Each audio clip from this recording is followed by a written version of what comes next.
రూపొందించిన హనుమాన్ చిత్రం గత 3 వారాలుగా బాక్సాఫీస్ను రఫాడిస్తున్నది. సాధారణంగా సెలవు దినాల్లో లేదా వీకెండ్స్లో సినిమాలకు ప్రేక్షకులు వస్తుంటారు. కానీ ఈ సినిమా విషయంలో వర్కింగ్ డే రోజున కూడా జనం భారీగా తరలివస్తున్నారు. తేజ సజ్జా, అమృత అయ్యర్, వరలక్ష్మి, శరత్ కుమార్ తదితరులు నటించిన ఈ సినిమా గత 21 రోజుల్లో ఎన్ని కోట్ల కలెక్షన్లు సాధించిందనే వివరాల్లోకి వెళితే, హనుమాన్ సినిమా ఇండియాలో భారీగా కలెక్షన్లు రాబట్టింది. తొలి వారం 100 కోట్లకు పైగా వసూళ్లను నమోదు చేసింది. తెలుగు, హిందీలోనే కలిపి 100 కోట్లకు పైగా కలెక్షన్లను నమోదు చేసింది.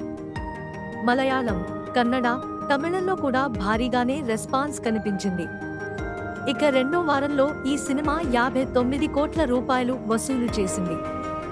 దాంతో ఈ సినిమా రెండో వారంలోనే ఇండియాలో 160 కోట్ల రూపాయలు రాబట్టింది. ఇక మూడో వారంలో కూడా హనుమాన్ బాక్సాఫీస్ హవా కొనసాగింది.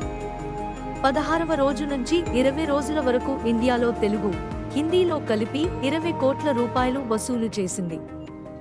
దాంతో ఈ సినిమా 180 కోట్ల రూపాయలు స్వదేశంలో వసూలు చేసింది. ఇక 21వ రోజు కలెక్షన్ల వివరాల్లోకి వెళితే, హనుమాన్ చిత్రం ఇండియాలో 1 కోటి రూపాయల వసూళ్లను నమోదు చేసింది. ప్రపంచవ్యాప్తంగా ఈ సినిమా 2.5 కోట్ల రూపాయల గ్రాస్ వసూళ్లను నమోదు చేసింది. దాంతో ఈ చిత్రం 300 కోట్ల రూపాయల టార్గెట్కు చేరువైంది. ఇక హనుమాన్ మూవీ ఓవర్సీస్ కలెక్షన్ల వివరాల్లోకి వెళితే, అమెరికా, యూకే, గల్ఫ్ దేశాల్లో సుమారుగా 60 కోట్ల రూపాయలు రాబట్టింది. ఇండియాలో 180 కోట్ల రూపాయలు, నికరంగా 216 కోట్ల రూపాయల గ్రాస్ వసూళ్లను రాటింది. ఇక ప్రపంచవ్యాప్తంగా ఈ చిత్రం 275 కోట్ల గ్రాస్, 140 కోట్ల షేర్ వసూళ్లను నమోదు చేసింది. హనుమాన్ చిత్రం 60 కోట్ల రూపాయలతో నిర్మించారు. థియేట్రికల్ బిజినెస్ సుమారుగా 28 కోట్ల రూపాయల మేర జరిగింది. ఈ సినిమా ఇప్పటికే 110 కోట్లకు పైగా లాభాలను పంచింది.